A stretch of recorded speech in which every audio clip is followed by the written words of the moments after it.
بسم الله الرحمن الرحيم.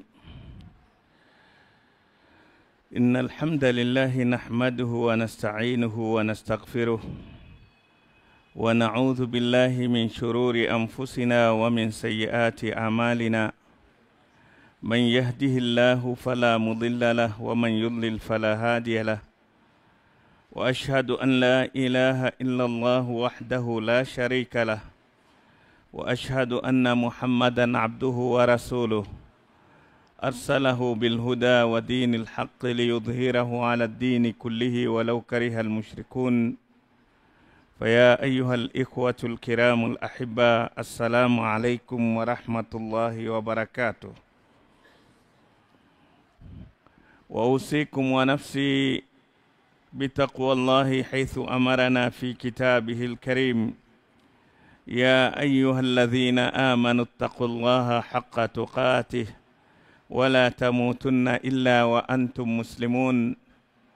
وقال تعالى: يا أيها الناس اتقوا ربكم الذي خلقكم من نفس واحدة وخلق منها زوجها وبث منهما رجالا كثيرا ونساء واتقوا الله الذي تساءلون به والأرحام إن الله كان عليكم رقيبا.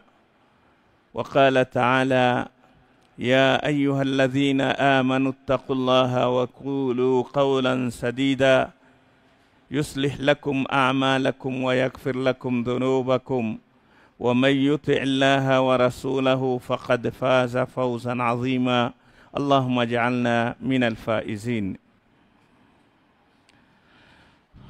أحبتي في الله، ما زلنا في آية لخصت الدين كله. Bado tuendelea na aya moja katika Qur'an ambayo imeweza kukusanya dini yote, ikaisummarize dini yote kwenye aya hii moja. Kama vile ambavyo alisema moja katika salafu saleh kwamba kuna sura moja imekusanya dini yote, kama alivyosema Imam Shafi'i rahimahullah: law ma unzilat illa hadhihi sura lakafat. Kuna sura ambao wamesema wanavyoni wa Kiislamu kwamba hii sura moja lao haingeteremshwa isipokuwa ni sura hii moja peke yake, ingetosheleza kuelekeza watu katika imani ya dini yao. Lakini sisi leo tuifasiri aya sura yenyewe: wal asri innal insana lafi khusr illa alladhina amanu wa amilus salihat watawasaw bilhaqqi watawasaw bisabri.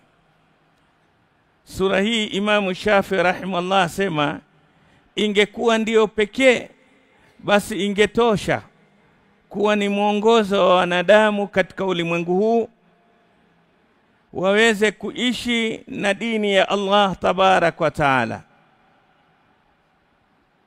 kwa sababu imeenea kwenye sehemu tatu muhimu za dini. Dini ukiangalia kwa makini imekaa kwenye mambo matatu, kwenye maisha aina tatu ya mwanadamu. Kwanza, akida yake, anachokiamini ni nini, kwa sababu akida ndio dira. Ile imani ndio dira inayokulekeza, kwa sababu imani ndio inamlekeza moyo.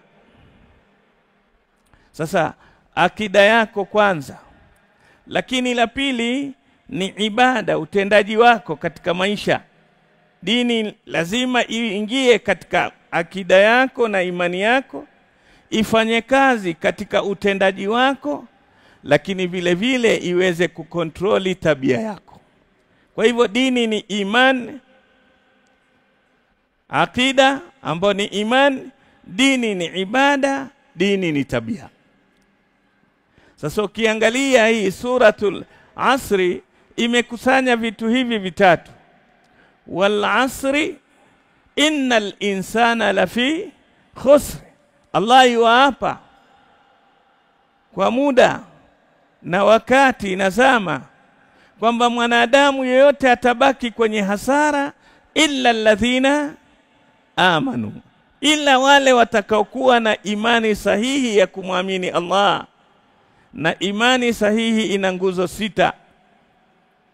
Imani sahihi ni ile iliyoegemea nguzo 6: antu'mina billahi wa malaikatihi wa kutubihi wa rusulihi wal yawmil akhir wa antu'mina bil qadari khairihi wa sharri. Imani imeegemea pila hizi 6.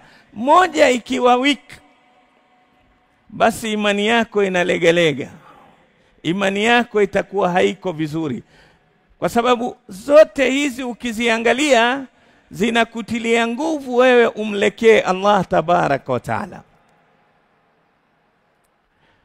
Alafu Allah tabaraka wa taala akasema wa'amilus salihati, na wakafanya amali njema, ndizo ibada hizo. Kwa hivyo ipatikane imani, ipatikane matendo mazuri ambayo ni ibada. Watawasau bilhaqqi watawasau bisabri, vile vile ipatikane tabia njema, kuhusiana haki na kuhusiana kusubiri. Haki na subira ni sifa mbili katika sifa za tabia njema. Kwa hivyo dini ya mtu ni imani yake, utendaji wake na tabia yake. Ikiwa utakuwa mzuri wa kumwamini Allah tabaraka wa taala, basi imani yako ya moyoni itadhihirishwa na matendo yako na ibada zako. Huwezi kusema msinione hivi mimi si swali bwana, mimi kwa kweli nina imani kuliko hawa wanaoswali. Mrongo. Huwezi kuwa na imani wewe huswali. Ni mfano mtu akwambie mimi sipigi mswaki lakini mdomo wangu anukia vizuri, kweli? Itakubalika hiyo?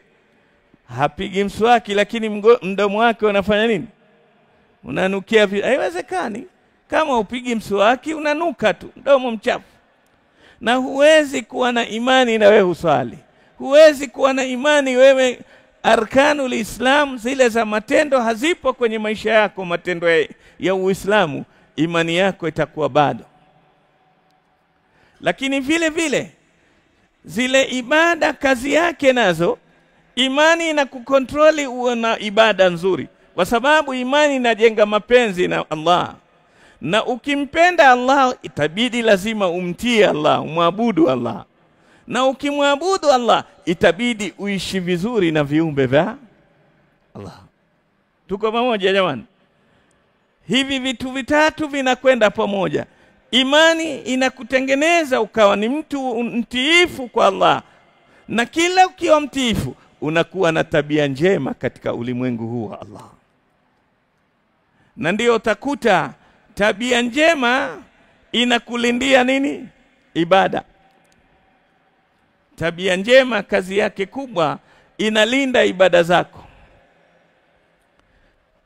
Nampenda mmoja katika wanavyoni wa malezi asema, ni mfano mtu, imani ni upande mti mzuri wa maua nini mzuri unaupenda. Ukishaupanda mti huu italazimika uhudumie kila leo, si ndio? Weke maji, si ndio? Utunze, ni ibada sisi. Ule mti upate kukua vizuri. Lakini lazima vile vile ulinde, utengeneze uzio ambao utahifadhi wanyama nani wasifanye nini? Kwa sababu wakitafuna, wakila ule mti utakufa. Sasa itabidi ule mti utengeneze uzio wa kulinda ubaki salama. Sasa imani ni ule mti umeupanda. Zile huduma za maji na mbolea ndizo zile ibada unazozifanya. Na tabia njema ndio uzio unalinda ule mti ubaki salama. Ina maana ukiwa huna tabia njema, ule mti utaliwa na wanyama. Natija yake itafanya nini? Hautoweza kukua na kutoa matunda. Kama ni wa maua hautoweza kutoa. na imani ikikosa tabia, basi imani hii itakuwa haina matunda yote. Ndio Mtume Muhammad sallallahu alaihi wasallam alipouliza, atadruna manil muflis, mnamjua ni mtu gani aliyefilisika? Masahaba walileta tafsiri ya ubinadamu, wakamwambia al-muflisu fina man la dirham lahu wala mataa. Muflis kwetu ni mtu ambaye hana hela, hana asset, hana hela, hana shamba, hana chochote, mali kwake hakuna, sifuri. Huyu ndiye muflis. Rasulullah sallallahu alaihi wasallam akasema, la, al-muflisu man ya'ti yawm al-qiyamati bisalati wa zakati wa sawmihi wa haji. Muflis si huyo. Muflis ni mtu atakuja siku ya kiyama na ibada zake kamili, amepanda miti vizuri,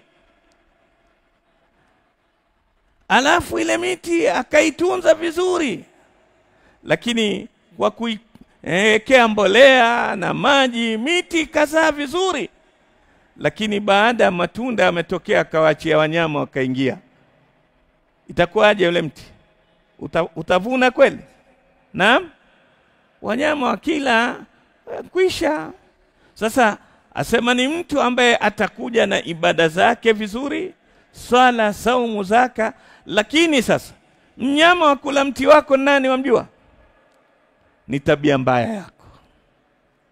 Wayati kad shatama hadha wa daraba hadha wa qadhafa hadha wa akala mala hadha wa safaka dama hadha. Amekuwa na ibada mzuri, lakini kawaachia wanyama wale mti wake ule. Kivipi? Amemtusi huyu, kamtukana mtu, akama mpiga mtu,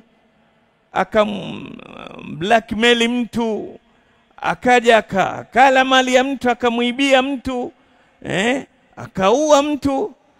Sasa hawa ndio wanyama wa kula mtu wako wewe. Kasengenya mtu.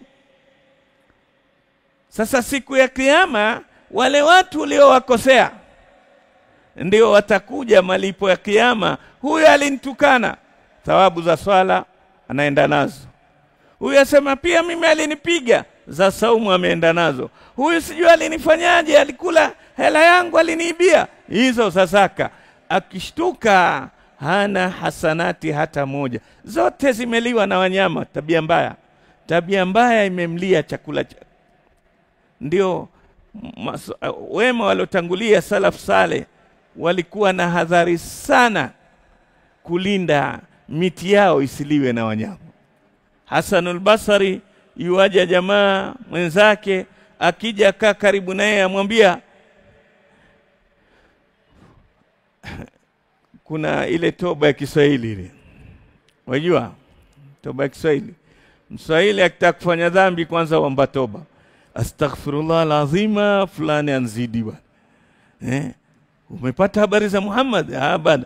Astaghfirullah, astaghfirullah. Muhammad bwana amsengenya huko aleta. Tumeelewana? Hii toba Uswahili, Toba ni kuacha dhambi. Wewe wafanya dhambi alafu aleta? Hapana. At-taubatu hiya al-iqla'u min adh-dhanb. Kwanza ni kujingoa kwenye ile dhambi iache. Sio wewe waendelea kufanya dhambi na huku waleta istighfar in advance eti ile dhambi haito. Hapana. Sasa Hasanul Basri amekuja mtu, akianza story ameanza kumsengenya mtu. Akamwambia Nyamaza. Akashtuka yule. Huyu rafiki yangu ana nini? Akamwambia, mimi bana sitaki ninapopata tabu kufanya ibada, sitaki ibada zangu zichukuliwe sitaki hasanati zangu zichukuliwe na watu. Lau nataka kusengenya, basi nitamsengenya babangu na mamangu, manake hao wakichukua hasanati zangu sisikii nini uchungu. Lakini mtu kando, mimi ni swali usiku kiamu leli, alafu aje abebe thawabu zote za swala, sitaki. Kwa hivyo ondoka na stori zako, hakuna kusengenya.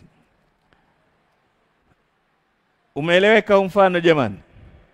Imani ni mti, ibada ni huduma unazozifanyia ule mti uweze kuzaa vizuri. Tabia njema ndio uzio unaolinda nini? Mti wako ubaki salama, zile matunda yako yasifanye nini? Yasiliwe na wengine. Sasa asema laula ma unzilat illa hadhihi sura, lau haingeshuka isipokuwa sura hii, suratul Asri, kwa maana sura hii ingetosha kwa sababu imekusanya mambo matatu muhimu ya imani, ya dini ya mtu. Dini yote iko kwenye mambo matatu: imani mzuri, ibada mzuri, tabia njema. Ndio hata mmoja, nafikiri ni Ibn Taymiyyah rahimahullah, asema mtu atakapokushinda kwa tabia, huyo pia atakushinda kwa imani. Mtu atakapokushinda wewe kwa tabia njema, basi huyo kwa imani pia humfikii, hata uswali swala ngapi, kwa sababu ile tabia yake yamlindia ibada zake.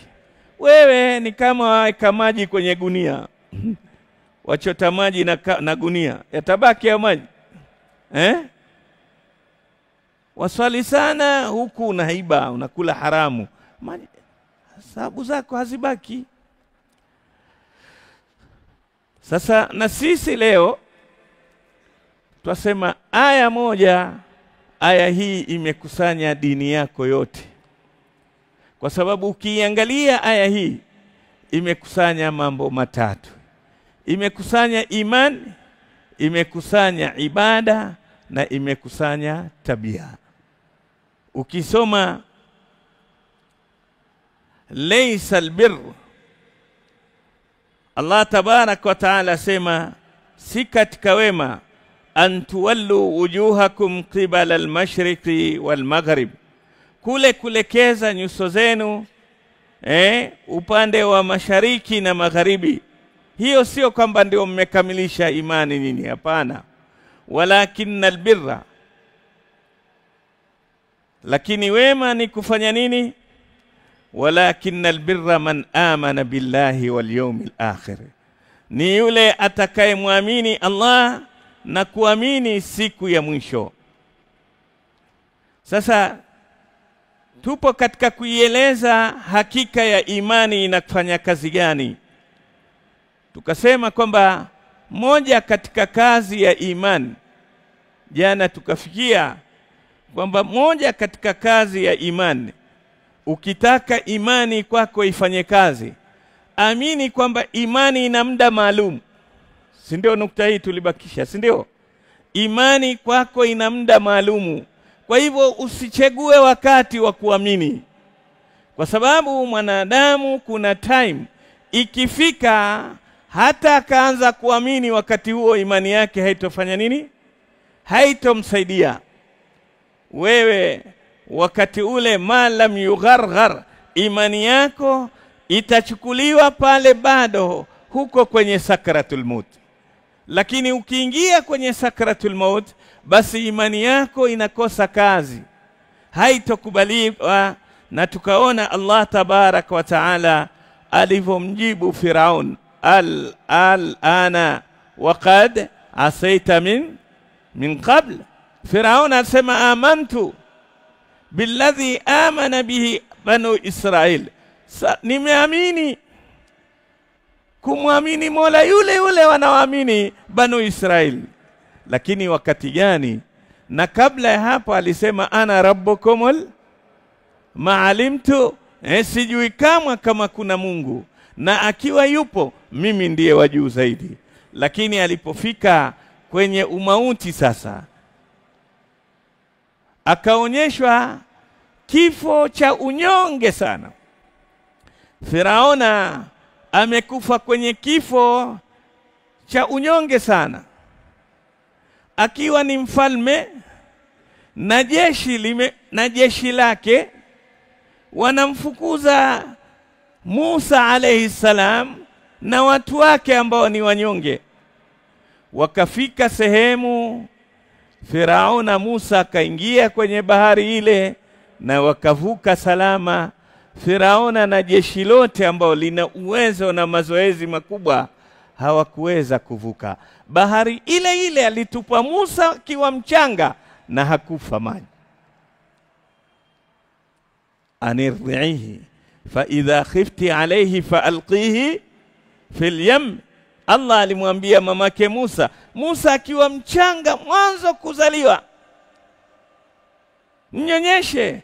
Kama ni muoga kumnyonyesha, waogopa atakuja kuchinjwa na Firauna, kamtupe baharini. Ya Allah, nyumbani naogopa atakufa, je baharini atapona? Lakini Allah aonyesha inna Allah ala kulli shay'in qadir, ghalibun ala amri. Allah ni mshindi. Musa akanusurika bahari ile ile akiwa ni mchanga, mtoto mchanga mwanzo kuzaliwa, katupwa baharini na hakufa maji. Firauna akaingia bahari ile ile leo iliyoshindwa kumuua Musa akiwa mchanga, ikamuua Firauna akiwa mfalme na jeshi lake. Ili Allah anatuonyesha haya ili tuwe ni waumini wenye kumwogopa Allah tabaraka wa taala, ni waumini wenye kumtegemea, tuwe na thika, kumwamini, kumtrust Allah, tuwe na confidence na Allah katika maisha yetu, kwamba sisi tukitaka kuishi maisha salama ni kuwa karibu na nani? Allah. Kama vile mtoto mchanga anaamini kuwa salama ni kuwa karibu na nani? Na mlezi wake. Na sisi tuamini kwamba usalama wetu ni kuwa karibu na Allah tabaraka wa taala. Nukta hii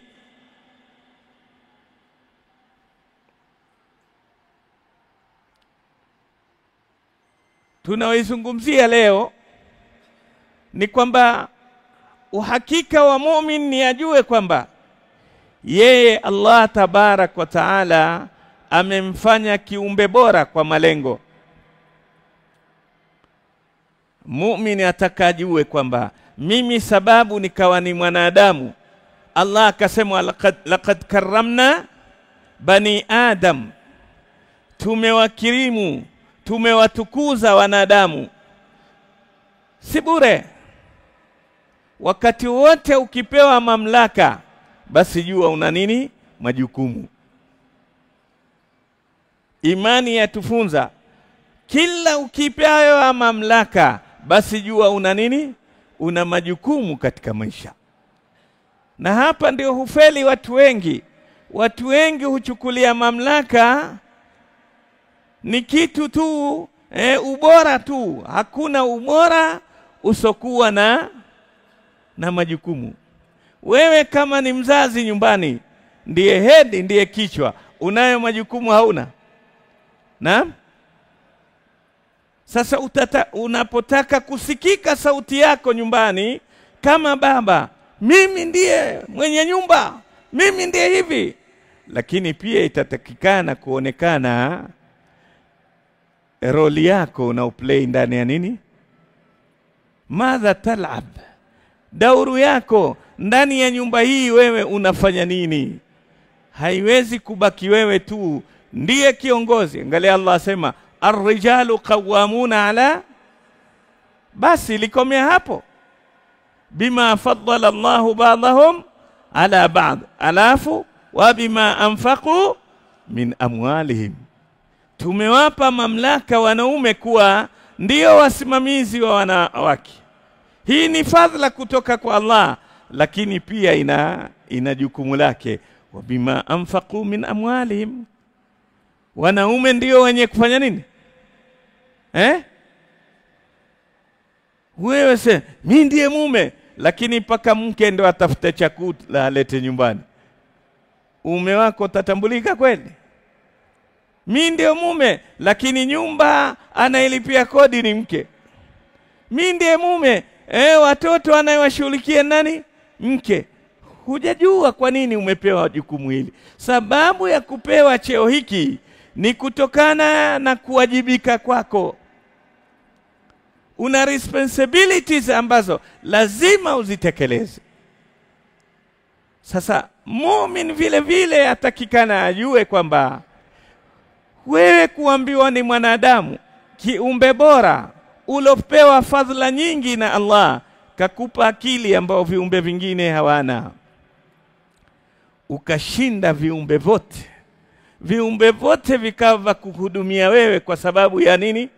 Ya akili. Kuna viumbe vina nguvu kukushinda wewe na wewe wavitumia, au si kweli? Hivi ule ng'ombe jamani unamkamua maziwa ana kilo ngapi? Na aweza kuwa na kilo ngapi? Na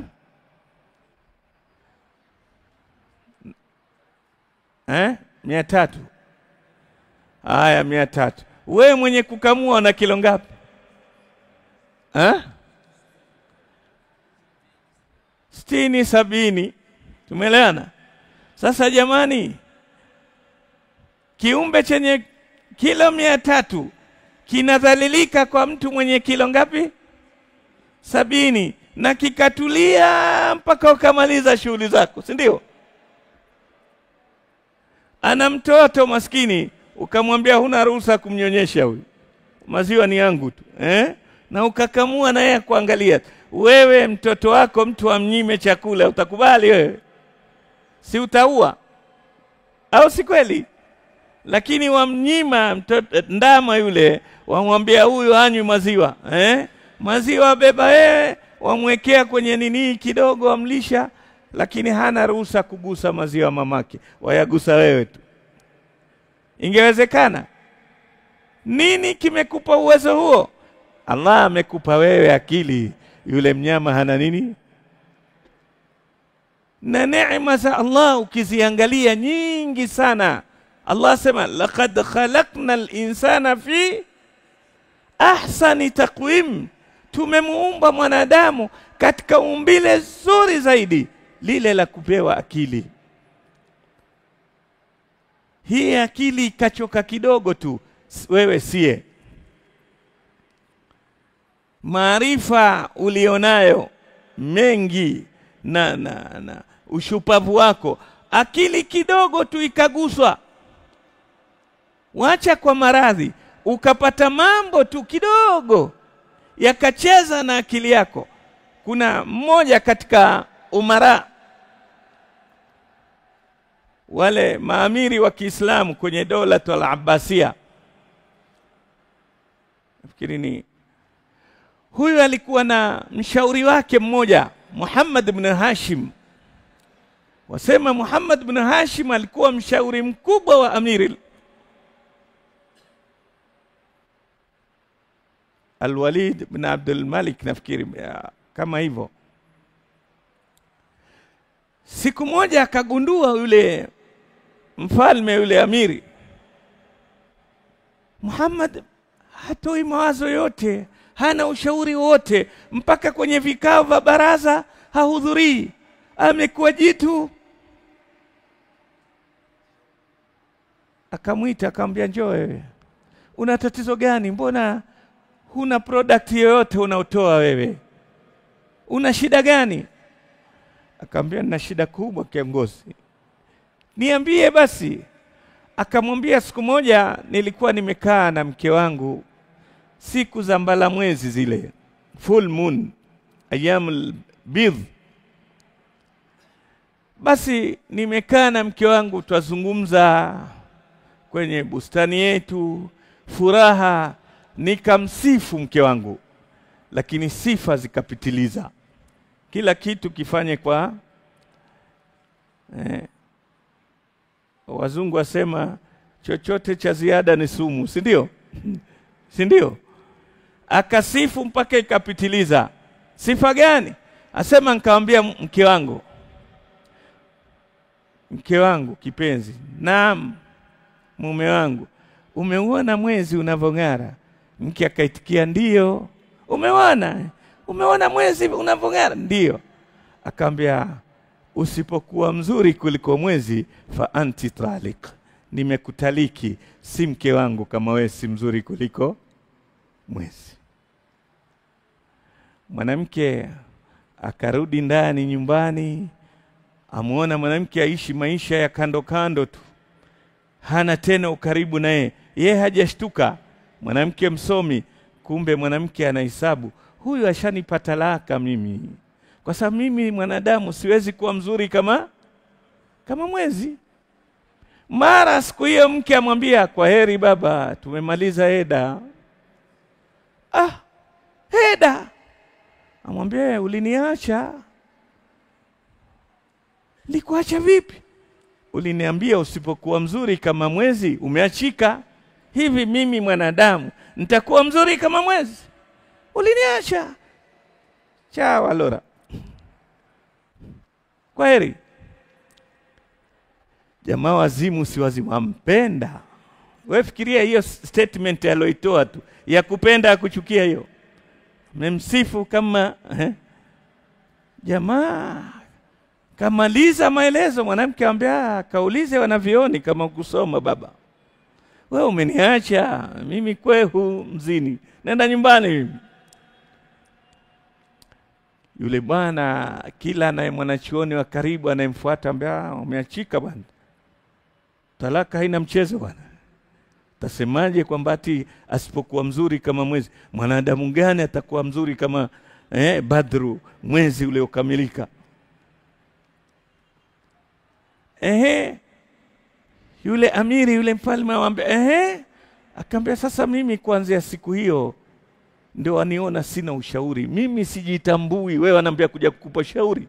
Mimi mwenyewe sijui hula, sili, mahaba Tumeelewana? Sijitambui mimi mwenyewe, nitakupa ushauri wewe? Amiri akaona nimekosa mtu, nimepoteza mtu. Akaitisha wanavioni wote wa mjini, wale masheke, kwenye workshop fulani. Akaandaa masheke wote, wakaja wanavioni miti. Swali hili likatupwa kwa wanavioni. Wanavioni wote jibu lao lilikuwa moja, ameachika, hana mke huyo. Tumeelewana? Kamaliza kabisa yule jamaa, battery down kabisa. Sasa amepata ushahidi wa masheke wote wa mjini. Lakini kuna mmoja katika masheke, experience ina muhimu wake, it matter. Mzee katika wanavioni amekaa kule mwisho kimya. Amiri akamuona, akamwambia, shekhe, hajasikia kauli yako ya sasa vijana twataka yako. Akasema, mimi bado Muhammad mke ni mke wake. Mashekhe wote wakamzungukia. Vipi shekhe? Mzee, namna gani bwana? Huyu amemwambia usipokuwa mzuri kama mwezi umeachika. Vipi atakuwa mzuri kama mwezi? Kwa hivyo ashachika. Sharti hili halikutimia kwa huyu mwanamke. Akamwambia, mimi nasema hajaachika.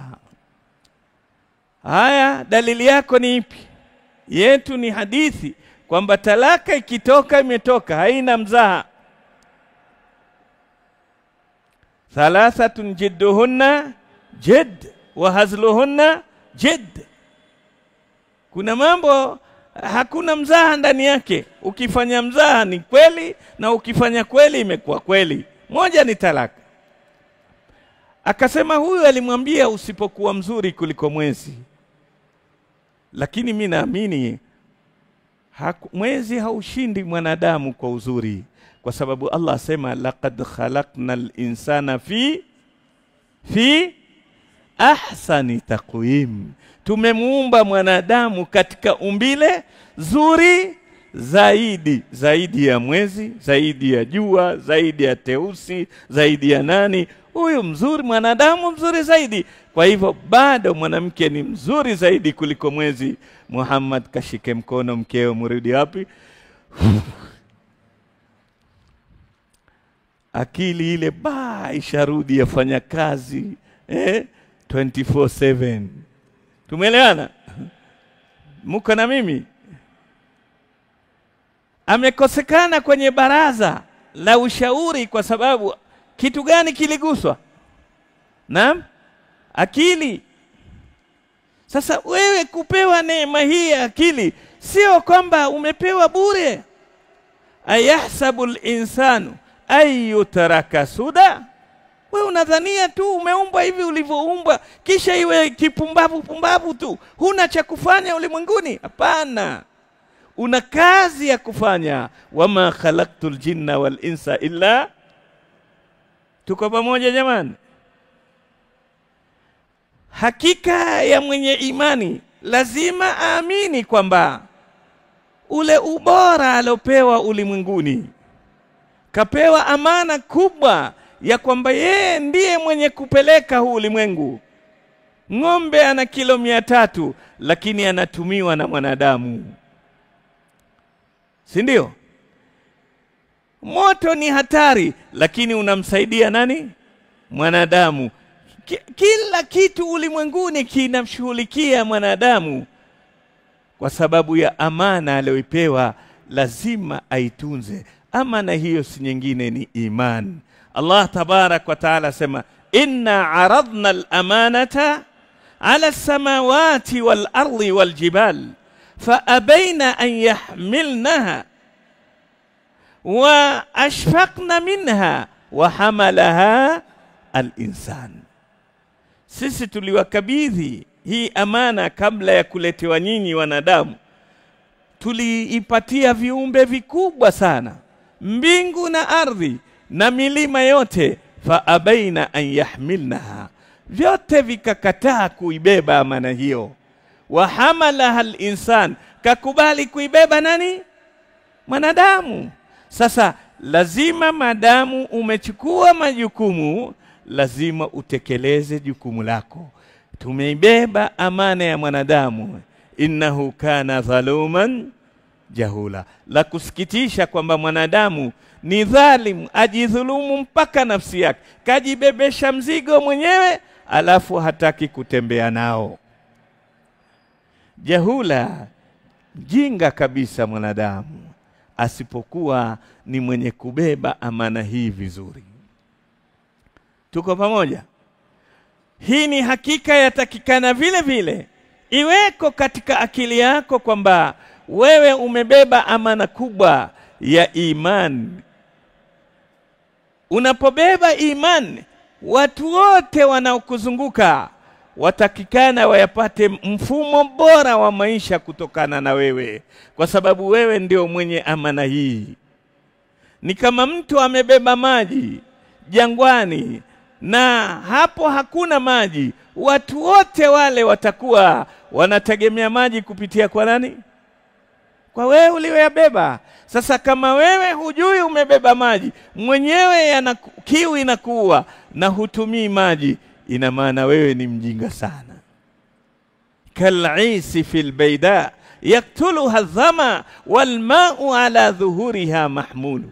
Ni mfano wa ngamia yuko jangwani amebeba maji, alafu yule yuwafangamia na kufa na kiu, na hali maji amebeba wapi?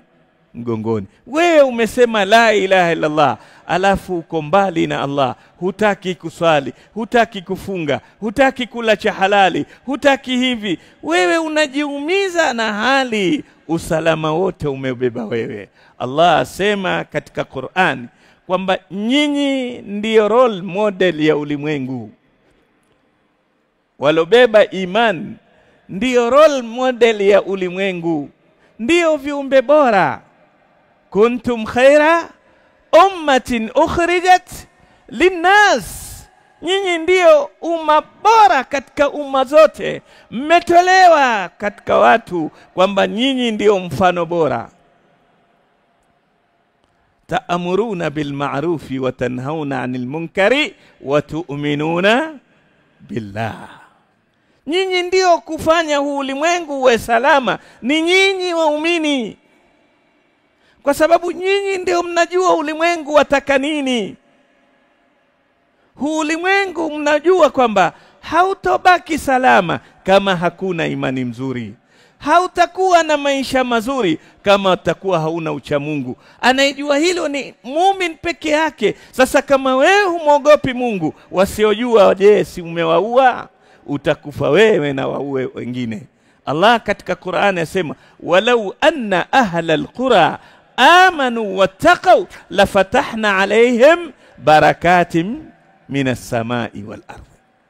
Lau watu katika miji yao wangethubutu na imani zao na uchamungu wao, Allah angefungua baraka za mbinguni. Na sasa vilioko kwamba uchumi mbaya, maisha magumu, suluhisho yake ni nyinyi mloamini, muishi na imani zenu vizuri, uchumi utakuwa mzuri, kwa sababu baraka zitafanya nini?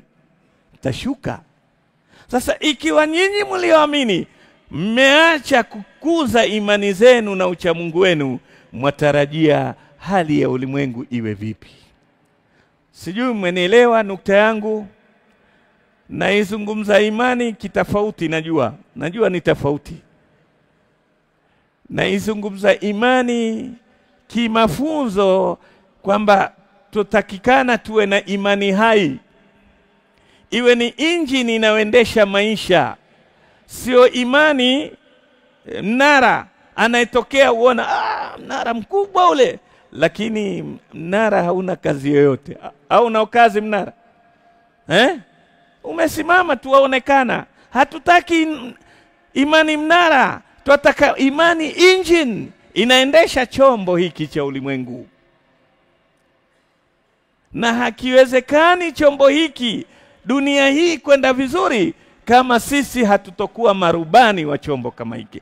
Allah tabarak wa taala sema wakadhalika ja'alnakum ummatan wasata litakunu shuhada 'ala an-nas wa yakuna ar-rasulu 'alaykum shahida. Hii ndio imani jamani, sio imani ya mochari. Sisi ni waumini, sisi waumini. Kazi ya imani iko wapi? Imani lazima tuwe hai.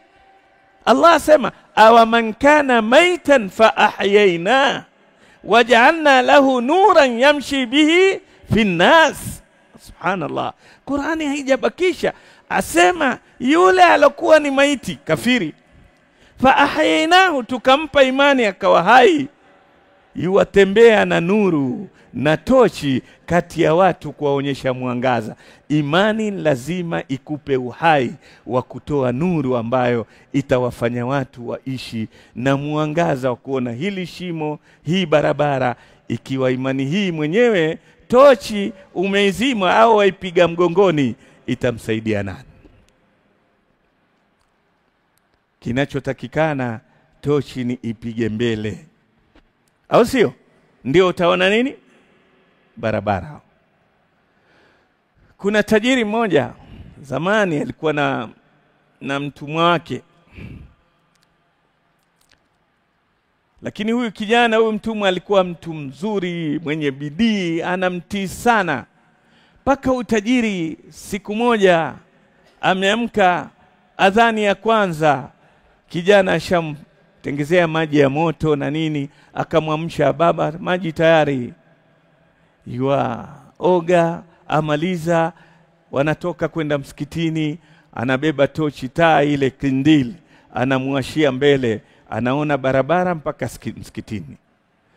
Siku moja huyu tajiri kwa furaha ya huyu kijana anavyomtumikia vizuri, wanakwenda msikitini, akamwambia, nimeweka wasia, siku tu nitakufa na wewe ni mtumwa huru, hutobaki tena kutumikia nyumba hii, wanangu hawatakutumia. Siku nikifa na wewe utakuwa huru na maisha yako, si mtumwa tena. Kijana hakusema asante, alinyamaza kimya. Umesikia? Ndiyo baba, ndiyo baba, twende. Siku ya pili kazi ile ile, walipotoka enda msikitini, yule kijana akawatochi umpiga yule tajiri mgongoni. Yuko nyuma tajiri, ampiga tochi mgongoni. Tajiri mara atakuanguka, mzee, nini wewe mchezi, mbona uanza tabia hizi, kwanza lini? Wataka kuniangusha bwana. Tochi apigwa mbele, apigwa nyuma. Ambe wewe ulipiga nyuma, umesema utanifanyia wema baada ya kufa, ilikuwa unifanyie wema ukiwa hai. Tumeelewa? Wema wako ni utangulize ukiwa, sio baada umekufa. Wajua hawa baada kufa watatimiza wema. Ni wangapi wameondoka na baada ya kuondoka mambo akavurugika? Fanya mwenyewe. Akamwambia hii tochi ni iwe mbele sio nyuma. Kwa hivyo ukitaka kuishi vizuri, kutembea barabara mzuri ya dunia hii, piga tochi mbele, na tochi ni imani yako.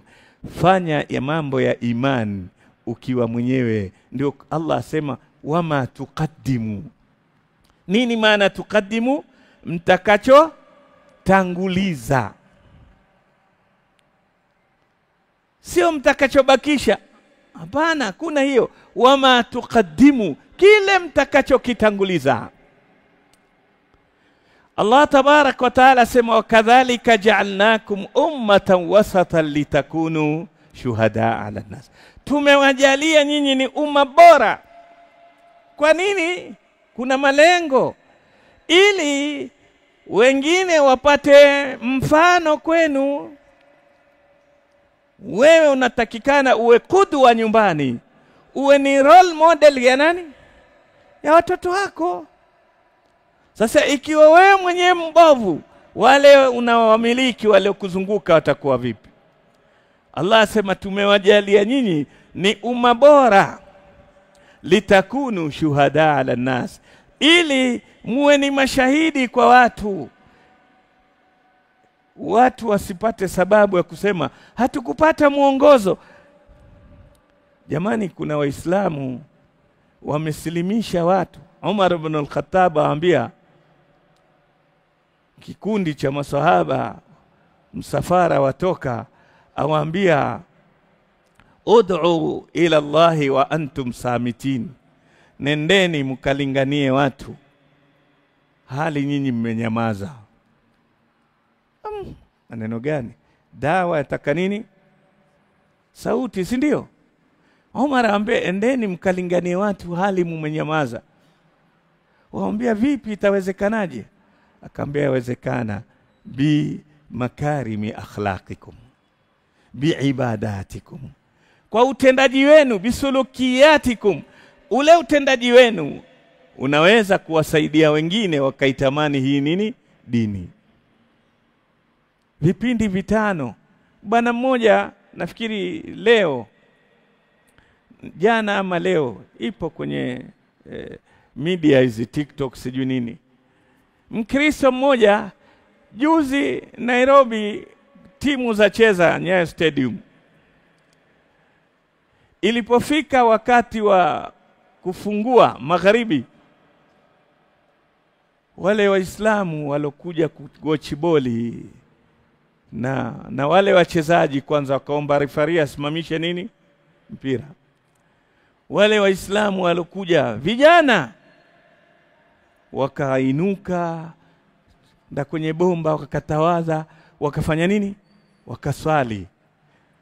Namba ambayo haifiki 1%. Ndani ya watu mfano 2000, watu ambao hafiki hata 20 wakasimama kuswali. Imekuwa ni mazungumzo mengi sana. Wanasema, mmoja asema katika Wakristo, jamani, huu Uislamu ni dini kweli? Yani raha ya hapa stadium, ngoma zinalia nini, lakini hawa ilipofika wakati wa swala wamejitenga, wafanya nini? Waswali. Huyu asifu kwamba nimeiona hii ni dini. Na kama hivi ndivyo Uislamu ulivyo, hii Kenya Uislamu utakuja juu. Jamani, hawa waliwaambia hawa, walimwambia huyu Uislamu utakuja juu. Hakusema. Lakini utendaji wao umemfanya Mkristo atambue kwamba hii ni nini? Dini. Hivi tuko sokoni, ikifika time ya swala wote mmeondoka. Swala kumeadhiniwa wote. Kutatoka mmoja atafikiria mimi mpaka Jumapili. Au sio? Amesema huyu stadium, yani sisi paka wiki ndio kupambana na mtoto. Ikifika saa 7 yuaja nyumbani mbio, ametoka shule kwa babake na mamake ili afanye nini? Sasa kiwa mtoto ajua kwamba yatakikana upambane na mlezi wako kila mara, wewe muumba wako wiki mara moja, akili itakataa. Tumeelewana? Utenda imani ikiwa engine, basi jamani, imani inafanya kazi kubwa. Itabadilisha hali, itakubadilisha wewe na itambadilisha mwingine. Litakunu shuhada ala nas wa yakuna ar-rasulu alaykum, na mtume atakuwa na furaha kwetu kwa sababu ameacha watu nyuma yake na wamekuja siku ya kiyama na mazuri yale aliyoachia. Hiyo ni furaha ya Mtume Muhammad sallallahu alaihi wasallam. Lakini umelibeba jina la mtume, lakini halifanyi kazi katika maisha yako. Umebaki white elephant, jina tu la Uislamu. Wewe ujue kwamba hujaweza kujitambua wewe ni nani. Inna aradna al-amanat, hii imani tuloletewa, huu ulimwengu tulokabidhiwa, tukaambia inni ja'ilun fil ardi khalifa. Basi usifikirie ni bure. Ukipewa cheo umepewa na majukumu, si ndio? Au sio? Huwezi kubeba cheo arafu ukarelaksi. Ukirelaksi, nyumba ile, ofisi ile, kiwanda kile kitafilisika, kwa sababu msimamizi hajui kazi.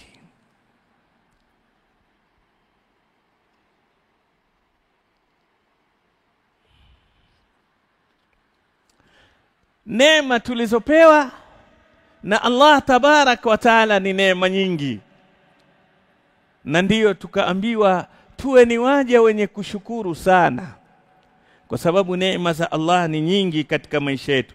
Moja ni kule kama tulivyosema, tukapewa neema ya akili, ikawa vitu vyote unavitumia wewe mwanadamu, kila kitu ukajua faida yake katika ulimwengu huu. Sasa wewe watakikana utafautiane na kafiri katika neema hizi za ulimwengu. Makafiri wanazijua neema za dunia za ulimwenguni sana, bali wako mbele, au si kweli? Watu wengine wakisema hawa bwana wasokuwa na imani, hawa wako mbele bwana kwa kujua. Mtu akamwambia wewe bwana utamsifu vipi kafiri? Allah kamsifu katika dunia, ya'lamuna dhahiran min alhayati dunya. Dunia wanaijua sana hawa, kwa sababu amana hii ina mambo mawili. Hii amana ya ulimwengu na neema za ulimwengu ina kazi mbili. Kazi ya kwanza ni ya kumshukuru aliyetuneemesha. Kazi ya pili ni kunufaika na zile neema. Ni kama mtu akuletea hapa, Muhammad njoo hapa, kuna mzigo wako hapa, hii 10,000. Au mtu amebisha nyumbani, amekuletea zaka yake, sheke ni kidogo 200,000, lakini tasukuma hizi siku zilobakia. Kabla hujazitumia kwanza utafanyaje? Utashukuru, au sio? Au kwanza utaenda kuzipiga mpaka zikiisha ndio asante bwana tena zimeisha nataka nyingine? Kabla hujazitumia, kupewa kitu cha kwanza utashukuru. Ndiyo mfano wetu, walillahi almathalul ala. Hii dunia unavyotakikana, ukija duniani amantu billah, umshukuru Allah tabarak wa taala. Sasa makafiri hawashukuru, bali wanazitumia. Jua kwake aweza kukupa faida za jua 100, wewe hujui hata faida moja, lakini ukiamka ukiliona jua, alhamdulillahi alladhi ahyana baada ma amatana, au sio? Yeye ajua faida nyingi amekuletea, ametengeneza masolar system, ametengeneza nini. Wewe hujui hata kibiriti kutengeneza. Lakini wewe Allah tabarak wa taala kakupa jambo zuri zaidi. Wewe umepata jambo la kumshukuru Allah. Na kile kidogo kidogo wanachotubakishia ndio sisi tunafanya nini? Tukitumia, lakini tushatanguliza nini? Shukrani. Asokuwa muumini yeye atumia neema tu, lakini hajui al-mun'im, hamshukuru aliyofanya nini? Aliyeneemesha. Mmenielewa jamani?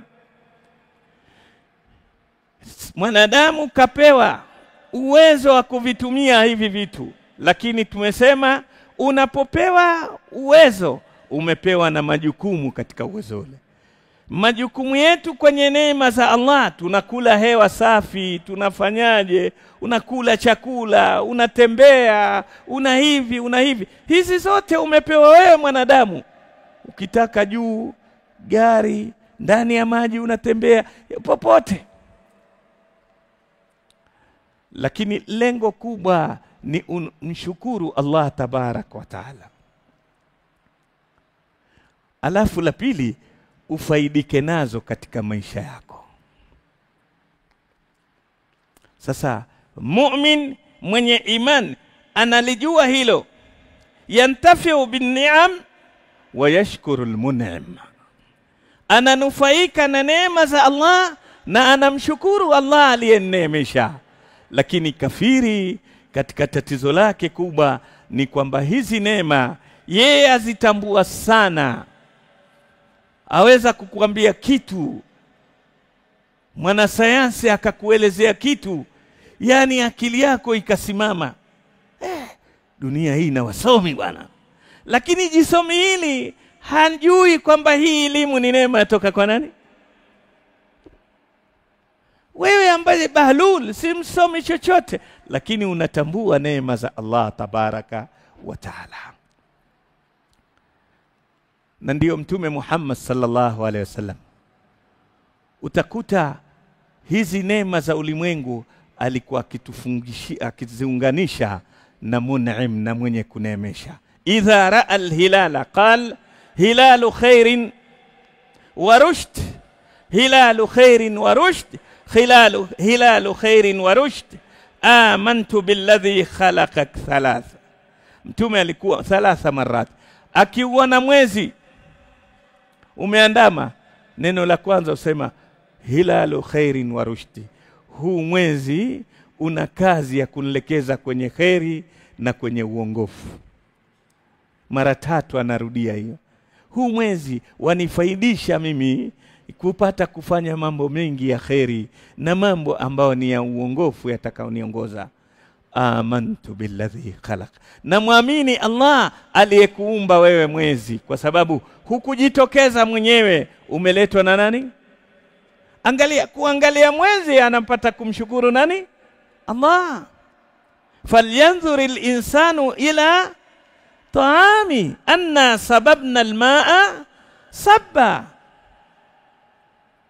Allah anakufundisha kila ukiipata neema muangalie aliye kunemesha.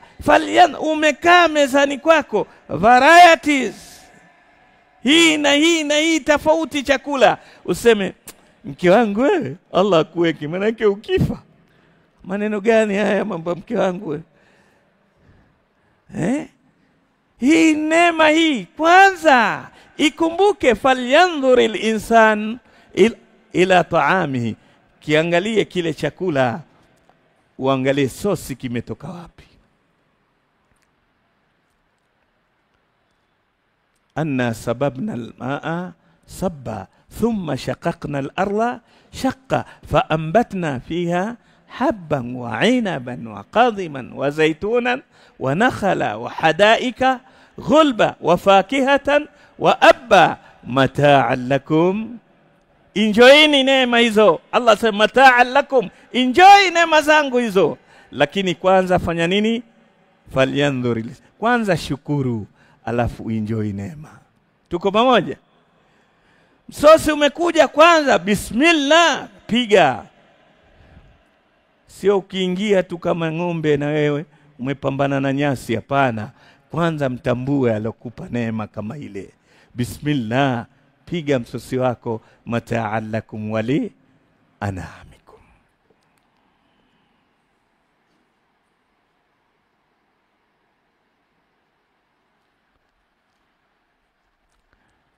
Hii ndiyo hakika ya imani katika maisha yetu. Imani iweze kutusaidia kujielewa kwamba sisi sio sisi, na tufanyayo si kwa uwezo wetu sisi, bali ni kwa uwezo wa nani? Allah anatuwezesha ili tuishi na adabu katika ulimwengu huu. Wama ramaita idh ramaita walakinna Allah rama. Allah tabaraka wa taala ndiye anayetufanyia kila yaumin huwa fi sha.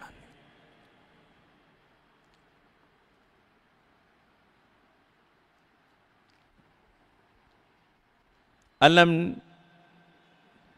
naj'al lahu aynayn wa lisanan wa shafatayn wa hadaynahu an-najdayn. Allah tabarak wa taala asema falyanzuril insanu mimma khuliqa min ma'in qul inzuru madha fi as-samawati wal ardi wama tughni al-ayatu wan-nudhur an qaumin la yu'minun. Waambie, angalieni viliomo mbinguni na ardhini. Angalia Qur'ani, miujiza ya Qur'ani. Alafu Allah subhanahu wa ta'ala sema hizi aya na dalili zote za ulimwengu wa kuonyesha kwamba kuna mwenye kuneemesha, kuna muumbaji, haziwasaidii wale kaumu ambao si nani? Si waumini. Ukiwa huna imani, hutojali wewe pamoja na neema yote ya Allah inaokujia. Subhanallah, wewe za kuamka nyumbani huna chochote, paka wajiuliza leo sijui watoto itakuwaje. Lakini kukatoka kijisababu ukajikuta mara tu mambo yamefanya nini? Yamebadilika, na ujanja wako ulikuwa umeisha. Sasa kama ni muumini utajua kwamba yeye mtendaji arraziku huwa Allah. Lakini kama si muumini, hilo halikuregeshi msikitini ya dhuhuri ukaswali. Utasema bana, hakuna kitu raha kuwa mtoto wa mjini bana. Imekuwa wewe ni mtoto wa mjini ndio ukapata riziki. Sisi watoto wa mjini bana hutuwezi. Una nini uwezi nini wewe? Mtu unaelala usingizi ukawa hujui kinachoendelea, wasema mtoto wa mjini. Mbona walala? Wanadamu wote, kuna askari mmoja hashindwi na mwanadamu usingizi. Au si kweli? Nani ameushinda usingizi? Naam? Yupo. Utakavokuwa. Siku moja Mtume Muhammad alayhi salatu wassalam wametoka kwenye mapambano, safari ikawa ndefu, wanarudi wakachoka, wakaingia sehemu ya kupumzika baada ya nusu usiku, after midnight, ndio wakapata mahali pa kupumzika kulala. Mtume akaangalia masahaba walivyohoi, yeye mwenyewe yuko hoi. Akawaambia, jamani, kabla ya kulala ngojeni msilale kwanza. Nani atatuamsha swala alfajiri hapa? Manake hapa sasa kama usingizi ulimshinda Mtume utaweza wewe? Alafu wasema mtoto wa mjini wewe shindwa na usingizi. Nani atatuamsha hapa? Kila mmoja akijiangalia, mimi nikilala sichukui ahadi hiyo, manake mimi mwenyewe tabani hapa. Bilal akasema ana ya Rasulullah, mimi. Bilal asema nitawaamsha. Kwa nini silali? Bilal akakesha, wenzake wakalala, Mtume akalala. Bilal akazia, wajua usingize, mara utakuwa sasa wakati hivi, mara hivi. Bilal akaona haitoshi, kuna jiwe kubwa jambali pale, akasema wacha niegemee hapa, manake upiga zile za kuku za kudona Akaenda akaegemea jiwe hapa. Kumbe lile jiwe ni mattress ya hata 6 kwa 6 ndio ya 8 kwa 10 Kuegemea jiwe chuma kimeenda. Wakalala. Kalala paka jua likampiga Mtume sallallahu alaihi wasallam usoni. Mtume akaamsha masahaba. Jamani, alfajiri imetoka. Watu wote, Bilal. Situlaumu sisi ya Rasul. Bilal. Bilal akasema hawa. Ya Bilal, taal. Wewe si ulichukua jukumu la kutuamsha? Ndiyo. Ilikuwaje hukutuamsha? Yule alowashinda nyinyi ndiye alonishinda mimi. Ngoma draw, sababu moja tu. Nyinyi hamkuamka kwa nini? Kisa ni nini ya Rasulullah? Tumeshindwa na usingizi. Ndiye alonishinda mimi. Askari asishindika huyo. Tumelana. Tuko pamoja jamani. Ndio wanavyoni wa tarbia wasema katika maisha mazuri usilaumu, lekeza. Mtume sallallahu alaihi wasallam baada ya Bilali kutoa jibu lile, Mtume akaongeza sema, haya jamani, hapa pahali kuna shetani mkali hapa. Tuondokeni mbele kidogo tukatawadhi tusali pale. Akumwambia mambo mengi, lakini we Bilali yashakwisha. Mamala fat shakwisha. Don't blame others. Kwa sababu hili kosa kwako pia limekuja. Usipende kulaumu. Rekebisha kosa. Mtume asema hapa si pazuri, hapa pana khairi. Paka tumekosa alfajiri hapa. Tuondokeni. Wakasonga sehemu nyingine mbele kidogo, wakaswali swala ya alfajiri, mambo yakaisha. Nachokusudia katika nukta hii ni kwamba muumini atakikana ajijue kwamba huu ulimwengu wote, kila anachokifanya, kila anachofaidika nacho, basi kiwe ni sababu ya kumweka karibu na nani? Allah tabaraka wa taala. Sio wewe wafanya biashara kila ikinoga ndio wewe acha kuwa karibu na Allah. Sio wewe una hali hii ikiwa mzuri ndio inakukimbiza na nani? Na Allah. Inatakikana kila hali nzuri ikija ujue hii ni neema kwa nani? Kwa Allah. Atakosa fadhila yule ambaye hamshukuru aliyemsaidia. Sasa kama mwanadamu alokusaidia kichache, usipomshukuru unakuwa wewe si mtu wa maana. Allah anayekusaidia kwa vyote, imani kulekeze kuwa karibu na nani? Allah. Wasjud waqtarib. Sujudu sana ili uwe karibu sana na nani? Na Allah. Wa sallallahu ala nabina Muhammadin wa alihi wa sahbihi wa sallam. Subhanakallahumma bihamdik ashhadu an la ilaha illa ant astaghfiruka wa atubu ilaik. Assalamu alaykum wa rahmatullahi wa barakatuh.